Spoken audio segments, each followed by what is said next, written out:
محفل ته راغلي د تحصیل ممبران صاحبان، د دې ضلع سوات افسران صاحبان، د علاقې معززین، د میډیا ملګرو او خویندو ټولو ته به جمع السلام علیکم. زه به دا ووایم چې نن ډېره ښه موقع وه چې پوره ورځ تاسو سره ناست وې، خو د بدقسمتۍ نه نن ضلعي اجلاس هم دی او ستاسو الوداعي اجلاس هم دی، نو ما ته لږ مشکل دی ځکه چې هغه اجلاس کې زه نه یم، نو د هغې بیا څه مقصد نه وي. زه خو به ډېر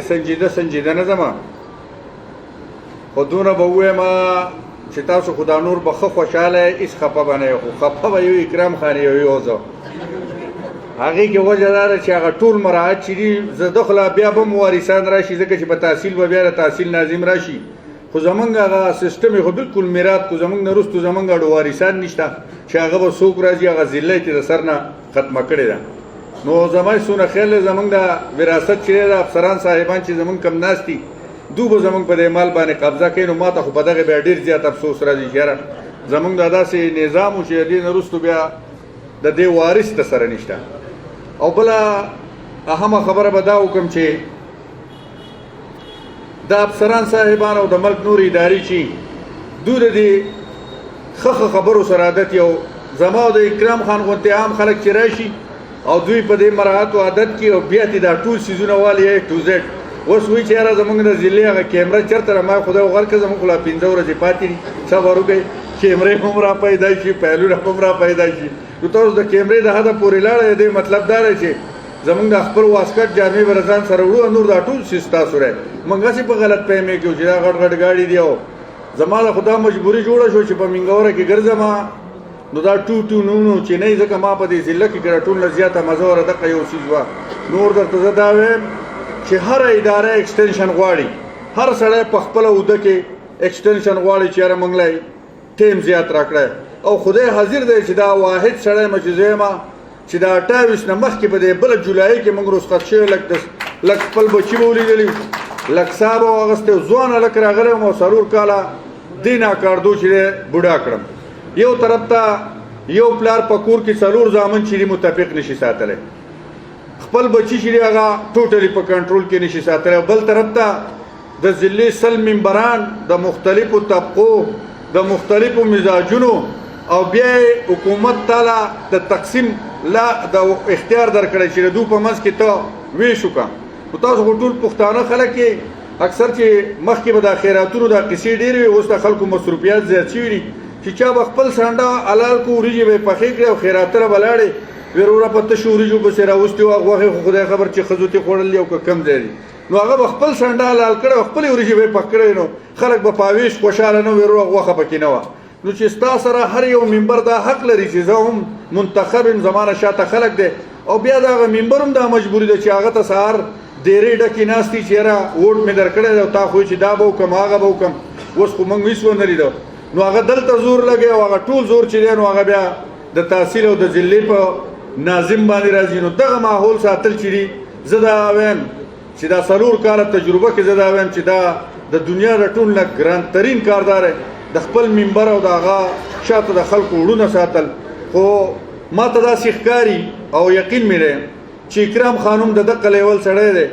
او تاسو دا ټول ممبران چې ستاسو دا ټوله کابینه چې وه دا ډېر په عزت په احترام باندې زه دوی ټولو مبارکي ورکوم چې تاسو دا خپل تحصیل بابوزه چې دا په ضلع پسې په 2م نمبر غټ تحصیل و ډېر په مینه ډېر په خلوص باندې او د دې خلکو د خدمت په لیول ډېر په ښه جذبې سره چلولی دی. او دغه شان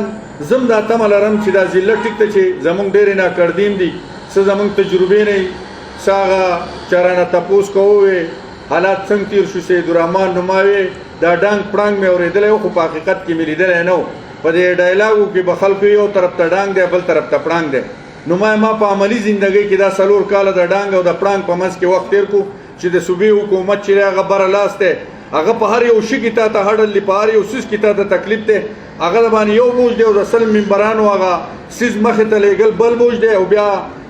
د سوات په دې حساسو معاملاتو کې د سوات ته خلکو د عزت دفاع کول او د هغو په حق کې خبره کول چې دا بیا بله حوصله غواړي. خو زه به دا ووایم چې الحمدلله زما د ضلع سوات ټولې ضلعې کونسل چې دی ښه په جرأت سره، ښه په ایماندارۍ سره، ښه په غیرت سره د دې سواد د هر وګړي اواز اوچت کړی دی که د سواد ته عزت مسله راغلی ده نو هم موږ د چا نه شاته نه یو او په هغې کې که زموږ سپورټ کړی دی نو زموږ واړه تحصیلونو ناظمانو او د هغې کونسلرانو کړی دی چې کله زموږ داسې ایشو راغلی ده موږ یېرېدلي نه یو رپېدلي نه یو موږ خپل خبره چې ده نه هغه په ډاډ زړه باندې دې قوم ته وړاندې کړې ده او د دې خلکو دفاع کړې ده یعنې که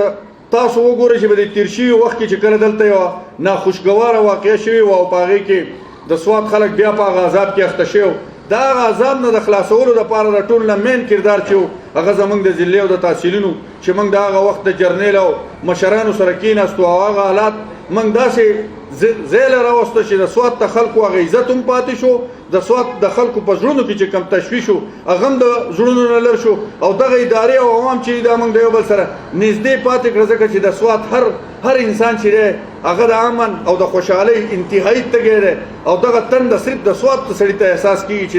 دا تنده د کم لیول ده نو په دغه لیول باندې که بیا داسې نورې خبرې راغلي د غریب سړي د کټ ګاډي ذکر راغلی دی اکثر صحافیان ورونو به وایي چې یاره په دې روډونو دا شته ګاډي ډېر دي ناظم صاحب ته یې مخالفت وکړه چې یاره دا روډونو نه بوج کم شي نو ما دا به هغه چاته احساس وي چې چا د ښځې کالی خرڅ کړی غوا میخې خرڅ کړي ځان له یې پې کټ سوزکۍ اخیستی و خپلو بچو له پې رزق پیدا کوي او د مینګورې د خار سبزي چې دی د میادم او د ملمجبې غرونو ته رسوي ما ته د هغه سړي زیات احساس دی بجای د دې چې موږ د ټریفک خبره وکړو د روډونو خبره وکړو دا د حکومت وخت کار دی چې دی به د 50 کالو پلانینګ کوي پکار ده چې د مینګورې پلانینګ وي د ټولې ډسټرکټ زموږ سره ماسټر پلان دا خو الله پاک په ټول پاکستان کې داسې ضلع پیدا کړې ده چې که د دې پاکستان نوم دی د دې ضلع د مخه راوکړه د الله چې څه نعمتونه او قدرتونه دي او څه تحفې دي نو په دې غونډ پاکستان کې چې تاسو سوچ وکړئ چا لی ورکړی دی سوات لی ورکړی او کوم یو شی وله نه دی ورکړی صرف سیاسي پوهې والا هغه خلک ما د اوسه پورې ونه لیده چې د دې سواد کم حق جوړېږي د دې د پلان کم حق جوړېږي نن زموږ په زرګاو ماشومانان د سکولونو نه بهر دي زه د منګلور د سکول نه رالم په 1965 کې های سکول والي صاحب جوړ کړی دی 2019 ته موږ راورسېدو موږ پکې 2 کمرې جوړې نه کړې چې کم از کم موږ هغه سیکنډري کو زموږ بلدیات چې هغه د بلدیې د حده پورې زموږ لاسې تړلي وو موږ یوه کمره په سکول کې نه شو آبادولی یو کلاس سیوا کولی نه شو دا ډېرې د افسوس خبرې دي الله دې په دې ملک کې اول نظام راولي چې هغې ته نظام وایي دا چې د وړو د لبې دي ننې جوړې کې وایي په دا به ستاسو نظامي دا به ویلیج کونسلي دا به تحصیلي دا به ضلعي د وړو هغه کوډګۍ دي زر زرې جوړې کړې او چې ماښام شو ټول په یو ځای راته ورکوي بیا د سره سهار به یې بیا د سره کړو نو الله دې دې ملک کې داسې پوهه راولي چې داسې خلک کیني چې هغه یو نظام جوړ کړي هغې کې تسلسلي دا د وړو د لبې چې دي دا دې الله دې ملک نه ورکې کړي او الله دې زموږ مشران داسې راولي چې د هغو په ذهنونو کې څه خاکۍ څه ویژنې د رښتیا او دا ملک چې دی په امریکا کې د ټول نه لیونی په تاریخ کې چې کوم صدر راغلی هغه ټرمپ دی خو هغه ته څه ضرورت دی هغه که لیونی دی او که روغ دی هغه ته نظام د 200 کالو داسې جوړ دی چې په هغې کې لیوني هم چلیږي او روغ هم چلیږي او زموږ په ملک کې د محمد علي شاه غوندې روغ سړی راوله قسم په خدای په ضلع کې لیونی کېږي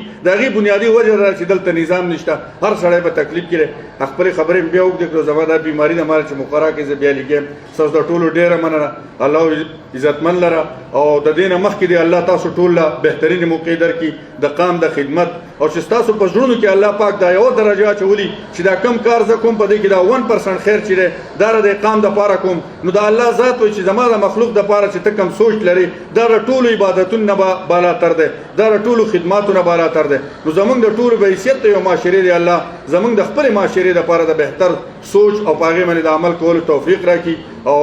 ټول الله خاد او آباد لره او په زړونو کې چې ستاسو دا 4 کاله د کور په شان کله پکې جنگ راغلی کله خفګان راغلی ته چې په یو کور کې پاتې کېږي نو په هغې کې دا ټولې خبرې شاملې نو هغه د یو بل ته د زړه د اخلاصه